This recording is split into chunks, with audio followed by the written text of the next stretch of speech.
Hey, ¿qué tal? Bienvenidos a Ciencia Express y fijaos, mares, montañas y Jordi Hurtado, los tres tienen algo en común, son entes inmutables, cosas que han estado y estarán allí siempre. Lástima que esto no sea así. Bueno, no estoy muy seguro sobre Jordi Hurtado, pero resulta que mares y montañas sí cambian. Hace más de 250 millones de años, todos los continentes estaban fusionados en uno solo, Pangea. Fue el lento movimiento de la corteza terrestre quien la fragmentó, formando el mapa actual. Pero, ¿cómo puede cambiar la distribución del mar o la tierra firme? 3 palabras: tectónica de placas. Una teoría que explica este y muchos otros problemas que no dejaban dormir a los geólogos. Dice algo así: la Tierra, grosso modo, está formada por 3 capas: la corteza, el manto y el núcleo. La corteza y la parte superficial del manto forman las placas tectónicas, masas enormes de roca que flotan en el semisólido manto.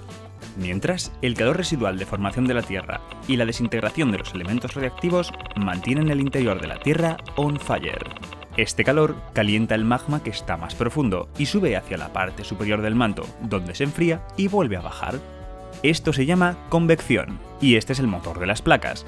Debido a este movimiento, las placas se están renovando todo el tiempo. Por ejemplo, en medio del océano Atlántico, 2 placas se están separando. Esto hace que el magma salga hacia afuera, solidificándose rápidamente y ampliando el suelo marino. Pero al igual que hay sitios donde la placa crece, hay sitios donde es destruida. Lugares donde una placa se introduce debajo de otra, camino de fundirse de nuevo en el manto. Estos sitios se llaman zonas de subducción, y un buen ejemplo es la que hay en la costa de Chile. Es en estas zonas donde se suelen producir los terremotos, debido a la fricción entre estas 2 placas.